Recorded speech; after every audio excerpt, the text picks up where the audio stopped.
और उस हास्य के साथ साथ उस हास्य के द्वारा अद्भुत विलास रस की अनुभूति हो रही है।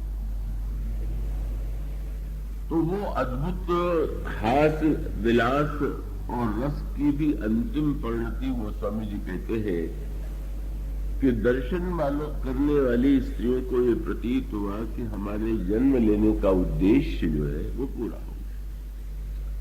श्रीनिवास हास विलास रस बस जन्म को फल सब ले। और ये जन्म को फल सब लहे का सूत्र वही है कि आप एक जब वृक्ष लगाते हैं तो वृक्ष का जब छोटा होता है तो भी आकर्षक ही होता है, और जब विशाल हो जाता है तो और भी वो व्यक्ति को अपनी ओर आकृष्ट करता है, उसमें छाया होती है। लेकिन वृक्ष की वास्तविक परिणति तो तब हमारे सामने आती है जब उस वृक्ष में फल लग जाते हैं। वृक्ष लगता है फल के उद्देश्य से, और आपने कोई वृक्ष लगाया हुआ हो और उसमें फल ना रहा हो तो आपको थोड़ी निराशा होगी।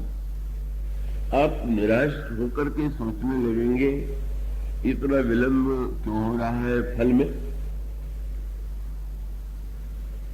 तो ये जो फल है वही वृक्ष की अंतिम परिणति। तो जीवन का फल क्या है? कृपया निद्रा से सावधान पहले मैं कर दूं। तो जीवन की पहले तो कथा की सार्थकता जगने में है, और जीवन की सार्थकता की चर्चा अभी आपके सामने की जाएगी। तो जन्म को फल सब लहे, और इसका अभिप्राय क्या है? ये फल शब्द की ओर ही संकेत पहले भी किया गया।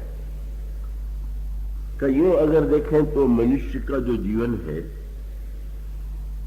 अगर बहिरंग दृष्टि से देखें तो हम इंद्रियों के माध्यम से विषयों का आनंद लेते हैं।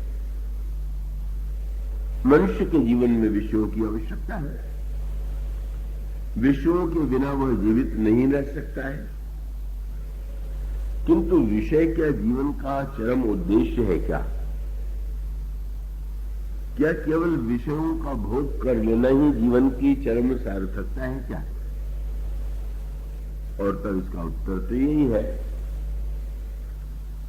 कि वस्तुतः भगवान श्री राम ने अयोध्या वासियों को उपदेश देते हुए यही कहा था कि मित्रों, अपने पूर्ववासियों को संबोधित करते हुए उन्होंने कहा, यही तनु कर फल विषय न भाई। इस शरीर का फल विषय नहीं हो सकता, क्योंकि विषयों की प्राप्ति तो अन्य शरीरों में भी, पशुओं के शरीर में भी दिखाई देती है, पक्षियों के शरीर में भी दिखाई देती है। तो मनुष्य के जीवन में भी अगर वही वस्तुएं उपलब्ध हो और वही उसके जीवन की सार्थकता हो तो पशु में और उसमें कोई अंतर नहीं। और तब स्पष्ट दिखाई देता है, वो महत्वपूर्ण सूत्र ये है कि अन्य शरीर जो है उनमें स्वातंत्र नहीं। स्वातंत्र नहीं का अभिप्राय यह है कि जैसे कोई कारागार में बंदी हो तो उसे कारागार के नियमों का पालन करना होगा। तो इसी प्रकार से ये जो देवता है वो भी अपने देवत्व के कारागार में, जेल खाने में बंदी, और ये जो पशु और पक्षी है वे भी बेचारे अपने शरीर में बंदी हैं। और बंदी होने का अभिप्राय ये है कि कोई पशु स्वतंत्र नहीं है कि वो अपने विवेक से कोई निर्णय करे, अपने स्वभाव में वो प्रकृति में परिवर्तन करे। कब अगर सिंह मांसाहारी है तो उसे कोई कितना भी भाषण दे दे कि नहीं, शाकाहार बहुत अच्छा, बड़ा पवित्र है और मांसाहार बहुत बुरा है, और तो उसकी बाध्यता है। तो यूं कह सकते हैं कि जितने अन्य शरीर हैं तो उन शरीरों में पशु पक्षी आदि में परतंत्रता ही परतंत्र है। और देवता वो बंदी है जरा उच्च श्रेणी में। जेल खाने में भी तो श्रेणियां होती है ना। कई लोग बंदी होते हैं बेचारे साधारण कक्षा में, और कई लोग उच्च कक्षा के बंदी होते हैं जिनको सारी सुख सुविधा प्राप्त होती है। तो ये जो देवता है वह उच्च श्रेणी के बंदी है, किंतु वहां पर भी उन्हें कोई स्वतंत्रता नहीं है। स्वर्ग में कोई व्यक्ति विवेक के द्वारा अपने जीवन को धन्य बनाने की कल्पना नहीं कर सकता। कहीं तो माना जाता है कि पुण्य करने पर व्यक्ति स्वर्ग में जाता है, स्वर्ग में पुण्यों का फल भोगता है। तो अब वो देवता भी भोग के लिए ही बाध्य है। किंतु मनुष्य की विलक्षणता ये है कि इसमें स्वतंत्रता और परतंत्रता दोनों का मिश्रण है। मनुष्य के शरीर में कुछ परतंत्रताएं भी हैं और उसके साथ साथ कुछ स्वतंत्रता भी है, और वो स्वतंत्रता ही परतंत्रता तो आपको जीवन में और हम सबको दिखाई देती। काल कर्म स्वभाव गुण घेरा कर करके उस परतंत्रता की ओर संकेत किया गया, किंतु उसके साथ साथ मनुष्य के पास ऐसा विवेक है कि उस विवेक के द्वारा उस परतंत्रता में भी वह स्वतंत्रता, जो सीमित स्वतंत्रता है, उसका सदुपयोग करता हुआ, और उसके लिए वो बड़ा सुंदर कवित्व में रूपक चित्रित किया गया। क्या भगवान श्री राम ने ये कहा कि ये जो मनुष्य का शरीर है वो क्या है? उसमें सूत्र आपने पढ़ा, साधन धाम, ये घर है। तो देवताओं का शरीर भी, अगर शरीर घर है तो उनका भी शरीर घर है। पशु पक्षियों का शरीर भी घर ही हुआ। और पूछा गया भाई उनके पास भी शरीर है, उनके पास में, देवताओं के पास तो बहुत बढ़िया शरीर है, तो मनुष्य के शरीर में क्या विशेषता? तो उसका उत्तर दिया गया कि वो जो शरीर है उसमें कोई द्वार नहीं। अब चारों ओर से जो बंदी हो गया होगा, या तो द्वार न हो या तो द्वार में निरंतर ताला बंद रहे। और इसका अभिप्राय वही जो सूत्र कह रहा था मैं कि वो निकलने के लिए स्वतंत्र नहीं। लेकिन भगवान राम ने कहा मनुष्य के शरीर की विशेषता ये है कि साधन धाम मोक्ष का द्वारा, उसमें एक मोक्ष का द्वार बना हुआ। और उसका अर्थ ये है कि आप और हम अपने विवेक के द्वारा उस परतंत्रता में भी मुक्ति की दिशा में बढ़ सकते हैं, मुक्त हो सकते हैं। तो ये जो मनुष्य के जीवन की सार्थकता है, उसका जो फल है वो केवल विषय तो हो नहीं सकता। तो ऐसी स्थिति में फल क्या है, इसी का संकेत का श्री रामचरितमानस में विवाह प्रसंग में अनेक अनेक रूपों में प्रस्तुत किया गया है। उसे आपके सामने रखने की चेष्टा की जाएगी। पर आप पर निर्भर है कि आप परतंत्र है कि स्वतंत्र हो कि समय है। अगर आप निद्रा में हो तो निद्रा परतंत्र है, आप निद्रा पर विजय प्राप्त नहीं कर पा रहे हैं। और अगर आप सदुपयोग कर रहे हो कि नहीं नींद कैसे आएगी, तो आप स्वतंत्र भी हैं। और इसलिए आपको एक सूत्र मिलेगा। विवाह प्रसंग में विषयों का कितना सुंदर वर्णन, क्या नहीं है वहां पर? कैसा सुंदर रूप है, कैसे रस है, कैसी चारों ओर सुगंधें हैं, और उसके साथ साथ कैसे स्वादिष्ट भोजन के स्वाद का, विविध प्रकार के भोजन के स्वाद का वर्णन किया गया, और कैसा परस्पर आलिंगन है, मिलन है, स्पर्श है, सब है। पर सब होने के साथ साथ जो शब्द कहा गया कि रनिवास हास विलास रस, तो हास विलास और रस की सार्थकता तब है कि जब हम जन्म के चरम उद्देश्य को पालें। यही सूत्र जो है उस प्रसंग में आता है सामने, जब भगवान श्री राम लक्ष्मण के साथ जनकपुर पधारते हैं। और उसकी भूमिका पर आप दृष्टि डालें।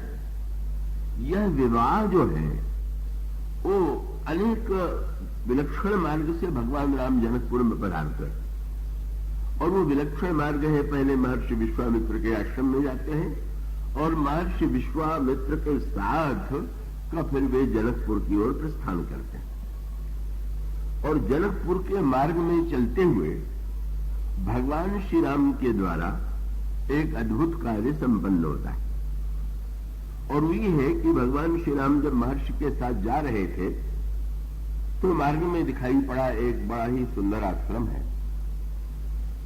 पर आश्चर्य है कि उस आश्रम में कोई पशु और पक्षी नहीं, वृक्ष है, लताएं हैं, पर पक्षी नहीं, कोई पशु भी नहीं, मनुष्य तो है ही नहीं।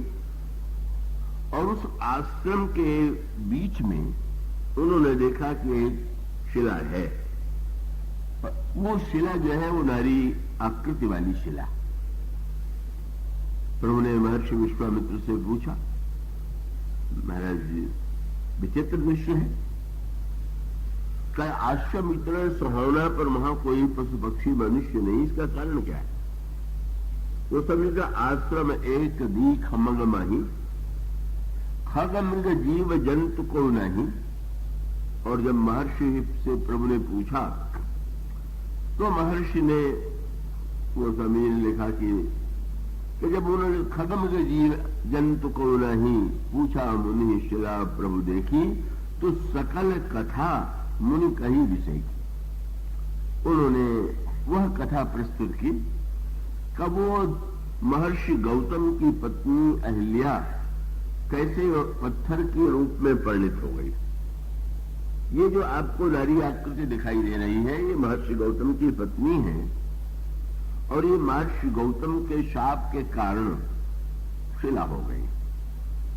और उसके साथ साथ एक अनुरोध भी उन्होंने जोड़ दिया, उनका गौतम नारी शाप बस उपल देह धरि धीर, चरण कमल रज चाहती कृपा करो रघुवीर। राघवेंद्र रामभद्र, ये जो महर्षि गौतम की पत्नी है उनका उद्धार, उनमें चेतना का संचार आपके चरण की धूल के द्वारा होगा।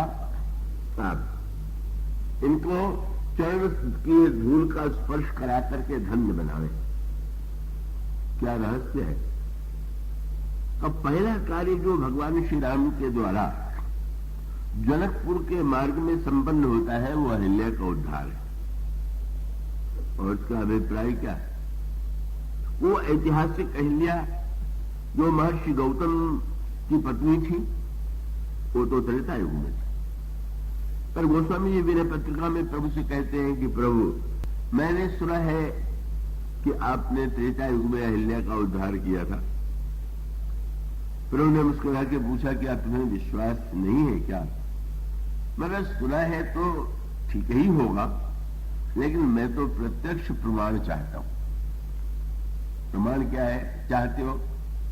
मेरे पास भी एक शिला है और उस शिला को अगर आप चेतन बना दें तो मैं समझूंगा कि ये जो सुना है वो सही। और उस शिला को अगर आप चैतन्य नहीं बनाते हैं तो मैं तो ये सोचूंगा कि कह दिया गया पर ये सत्य नहीं। पर उन्होंने पूछा वो शिला कौन सी है? मानो वो शिला जो है वो हम सबके जीवन में है। गोस्वामी जी ने उस शिला को देख लिया और हम लोग तो उसी शिला की ही पूजा कर रहे हैं। और वो शिला कौन? गोस्वामी जी विनय पत्रिका में कहते हैं, सहस शिलाहूते जड़मति भई। महाराज ये हमारी बुद्धि जो है वो हजारों अहिल्याओं से भी अधिक जड़ हो गई। और इसका अभिप्राय क्या है? जो सूत्र कल आपके सामने रखा जा रहा था, भगवान शंकर ने कहा विचार करो, हृदय विचारो। और इसका अभिप्राय है कि जीवन में सबसे पहले बुद्धि की जड़ता दूर होनी चाहिए। और यह बुद्धि की जो जड़ता है, का व्यक्ति कह सकता है कि हमारी बुद्धि तो जड़ नहीं है, पर गहराई से अगर वह विचार करके देखेगा तो उसको बुद्धि की जड़ता दिखाई देगी। और जब गोस्वामी जी ने कहा कि हजारों अहिल्या की अपेक्षा जड़ता है, तो उसका अभिप्राय यह है कि सबसे बड़ी समस्या जो मनुष्य के जीवन में है, भगवान ने बुद्धि दिया। पर वो बुद्धि जड़ हो गई। उस बुद्धि में चेतना नहीं रह गई, बुद्धि में स्वयं निर्णय करने का अधिकार नहीं रह गया, और वो बुद्धि जड़ होकर के एक स्थान पर पड़ी हुई। और ये अहिल्या जड़ जो हुई उसकी कथा आप जानते हैं। महर्षि गौतम की पत्नी अहिल्या परम सुंदरी, अद्वितीय विश्व में सुंदरी, और इंद्र ने जब उस अहिल्या को प्रारंभ में देखा तो इंद्र को यही लगा कि ब्रह्मा इस दिव्य सुंदरी को मुझे ही देंगे, क्योंकि वो स्वर्ग के अधिपति हैं, वहां अप्सराएं निवास करती हैं। इसलिए उनको यह विश्वास था कि अहिल्या का विवाह क्या स्वर्ग में अहिल्या भी शोभा प्राप्त करेगी। पर ब्रह्मा ने अद्भुत कार्य किया। अहिल्या अर्पित उन्होंने इंद्र को नहीं किया, अपितु महर्षि गौतम को किया।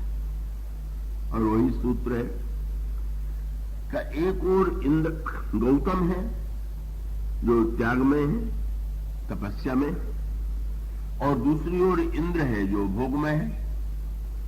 तो फिर वही प्रश्न है कि बुद्धि को भोग की दिशा में ले जाया जाए कि बुद्धि को तप और त्याग की दिशा में ले जाया जाए। तो वो बुद्धि के द्वारा हम नाना प्रकार के भोगों को प्राप्त करने के लिए ही तो प्रयत्न करते हैं। सारी बुद्धिमत्ता इसी में तो लग जाती है कि हमें अधिक से अधिक भोग सुख की प्राप्ति कैसे। तो इसका अभिप्राय है कि ब्रह्मा जो सृष्टि के रचयिता हैं, जो विवेक के देवता हैं, वे संकेत करते हैं कि नहीं भाई, बुद्धि का चरम फल ये नहीं हो सकता है। बुद्धि का जो चरम फल है कि वो मनुष्य के जीवन में भोग के साथ जो त्याग की वृत्ति को उन्होंने जोड़ दिया। आप जीवन की प्रत्येक क्रिया को देखिए, अगर किसी वस्तु के लेने के साथ साथ देने की वृत्ति न हो तो हम आप जीवित ही नहीं रह सकते। आप पूरे इंद्रियों के क्रियाकलाप को देखेंगे तो स्पष्ट दिखाई देगा क्यों एक चक्र चल रहा है, और वो चक्र जीवन के प्रत्येक क्षेत्र में आप देखते हैं। आप श्वास लेते हैं और अगले ही क्षण देखते हैं कि श्वास प्रश्वास बाहर की ओर भी अग्रसर हो रही, और वो जितना आप भोजन के रूप में, वस्तु के रूप में आप देखते हैं कि ये ग्रहण और त्याग जुड़ा हुआ है। और उसका मूल अभिप्राय ये हुआ कि त्याग करना कोई ये नहीं कि त्याग किसी व्यक्ति ने कर दिया तो बहुत बड़ी बात कर दिया। त्याग करना तो लाचारी है, त्याग करना व्यक्ति की बाध्यता है। और अगर कोई निर्णय कर ले कि हम तो भोजन ही भोजन करेंगे, सब वस्तु लेंगे ही लेंगे, उसका त्याग नहीं करेंगे तो उसकी क्या दुर्दशा हो जाएगी। और उसका अभिप्राय यह है, इसलिए त्याग व्यक्ति की बाध्यता है।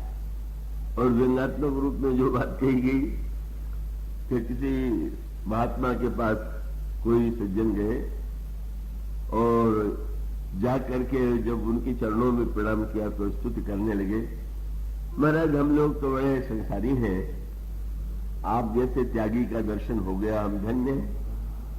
तो विनोदी महात्मा ने हंस करके कहा कि देखिए, और कोई आप प्रशंसा कीजिए पर मुझे त्यागी मत कहिए। महाराज क्यों न कहें? उन्होंने कहा त्यागी तो आप हैं। क्या? बोले आप, मैंने क्या त्याग किया? अगर ईश्वर को पाने के लिए मैंने संसार के विषयों का त्याग कर दिया तो हम तो पक्के स्वार्थी हैं। त्यागी तो आप हैं कि आपने संसार को पकड़ के भगवान का ही त्याग कर दिया। तो उसका व्यंग्यात्मक अभिप्राय ये है कि त्याग जो है वो तो प्रकृतितः यही सत्य है जीवन।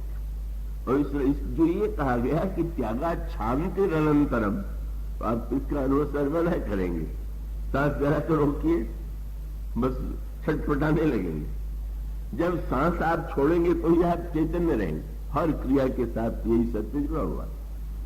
तो अगर व्यक्ति देखे तो मानो प्रकृति की बाध्यता है, सर्वत्र यही बाध्यता है कि व्यक्ति केवल ग्रहण न करे, त्याग करे। और वो शरीर में भी रोग होता है, तब होता है जब केवल ग्रहण ही ग्रहण होता है। और संसार की वस्तुओं में भी समस्या तब उत्पन्न होती है। कोई व्यक्ति धन एकत्र करे और धन एकत्र करता ही जाए, तो उसे वो न देने का निर्णय कर ले तो बस देने के लिए तो इतने उपाय हैं, देने ही पड़ेंगे।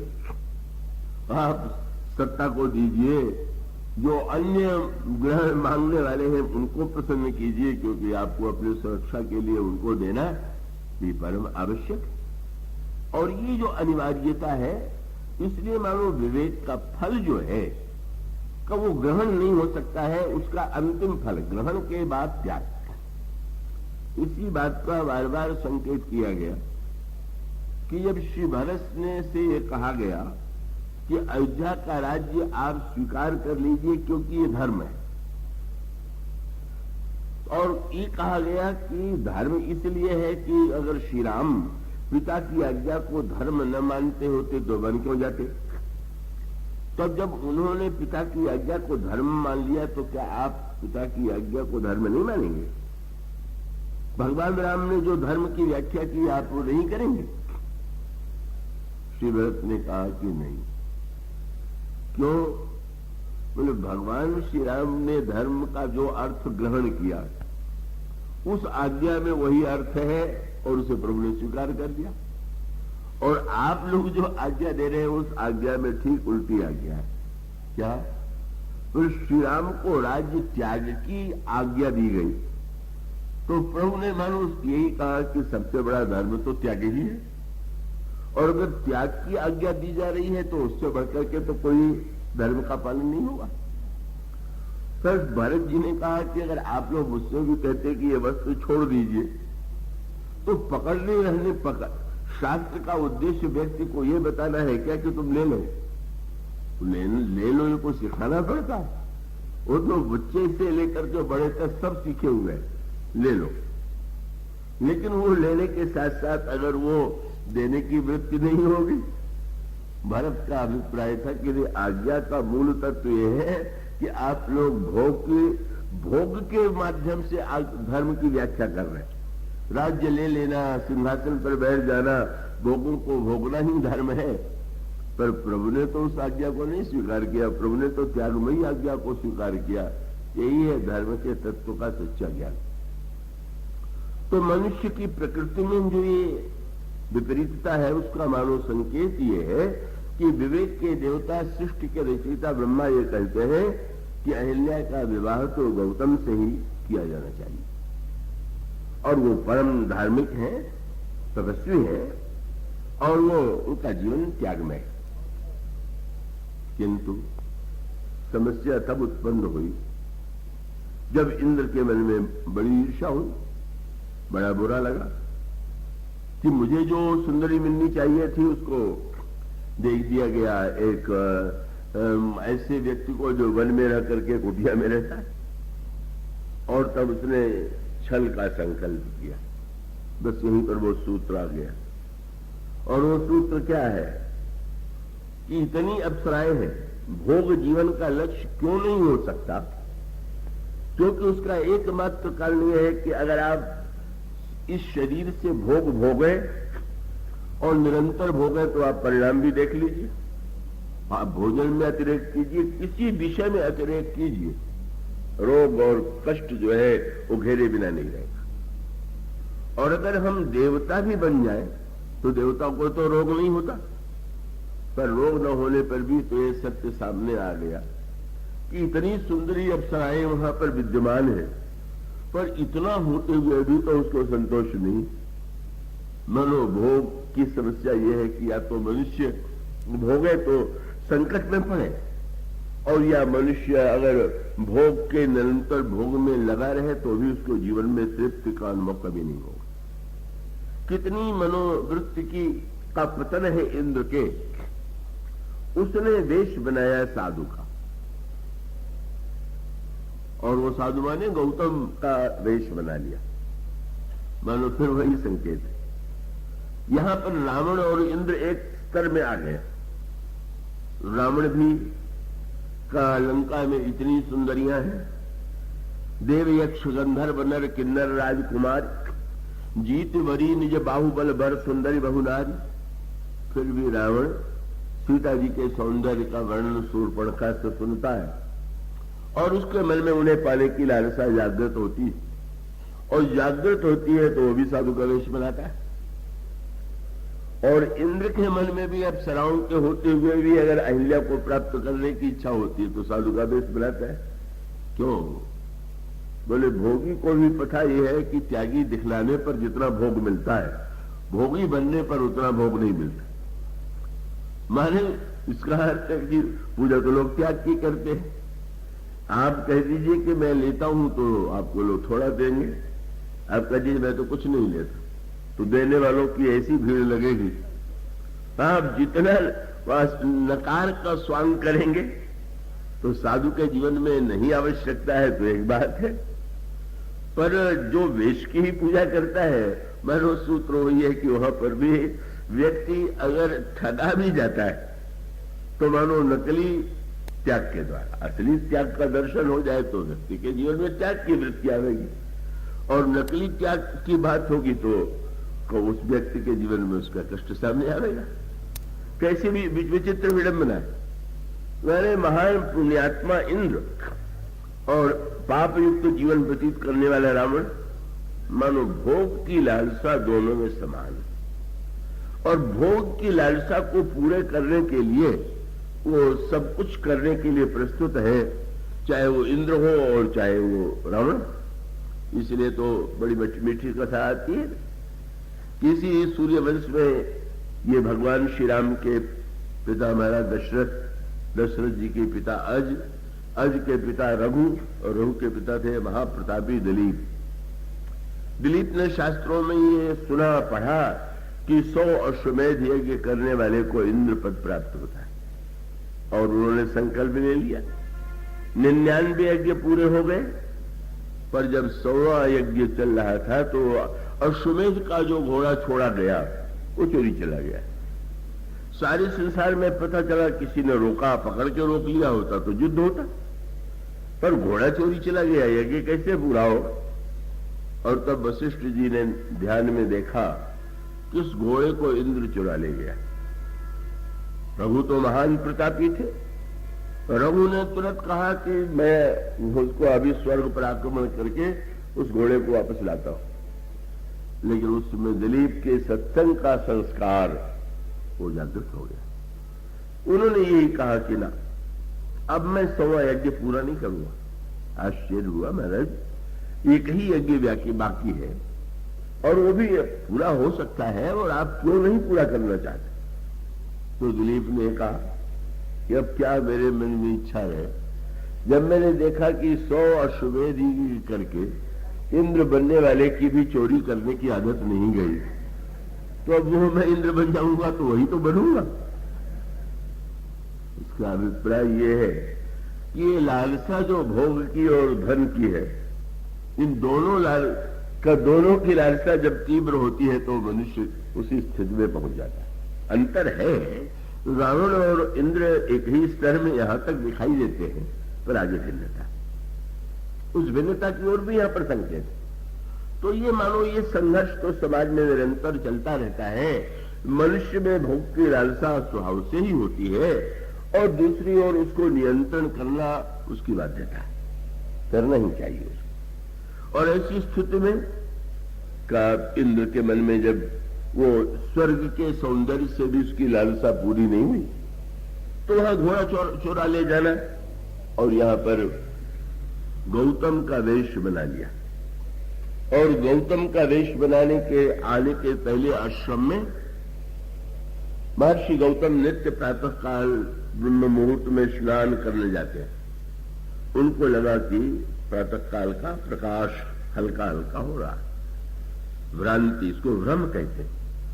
कभी कभी भ्रम हो जाता है, प्रकाश न होते भी प्रकाश का। स्नान करने चले गए और तब गौतम का वेश इंद्र ने बनाया और वो अहिल्या चली गई। अहिल्या चली जाती है और वहां महर्षि को नदी के किनारे जाकर के ज्ञात हो जाता है कि ये हमको भ्रम में डाला गया। लौट करके आते और तब उनको अहिल्या और कुटिया में उन्हीं का वेश बनाए हुए इंद्र निकलता हुआ दिखाई देता है। सारी बातों का ज्ञान उन्हें हो जाता है ध्यान से और वो तब दोनों को शाप दे देते। और शाप यह था, अहिल्या से उन्होंने कहा तुम पत्थर हो जाओ, और इंद्र से कहा कि तुम्हारे शरीर में 1000 छिद्र हो जाए। अब मूलतः जो इंद्र और रावण में अंतर है, वो अंतर यहां दिखाई देता है। अगर कोई कह सकता है कि बुरे व्यक्ति में भी अगर ऐसी बुराई हो और अच्छे व्यक्तियों में भी ऐसी बुराई दिखाई दे, तो दोनों में क्या अंतर है? अंतर है। और अंतर यह है कि आंधी आई, और आंधी आने पर एक आंख वाले की आंख में धूल गई, दिखाई देना बंद हो गया। एक अंधे के आंख में धूल भर गई, आंधी चली गई। पानी से दोनों ने आंख धो ली, तो जो आंख वाला था धूल जाने पर उसको दिखाई देने लगा। पर बेचारे अंधे को तो कितना भी धोए, उसको तो नहीं ही दिखाई देना। माने अंतर यह है कि रावण को जीवन में कभी भी अनुभव नहीं हुआ कि मैंने कोई बुरा किया। निरंतर यही समर्थन करता रहा कि इस कार्य को करके मैंने कोई अनुचित नहीं किया, कुछ भी बुरा नहीं किया। और इंद्र के जीवन में यह अंतर अवश्य है। इंद्र जब वो वासना की आदि समाप्त हो गई, तो उसको लगने लगा कि मुझसे बड़ी भूल हो गई और मैंने क्या कर डाला।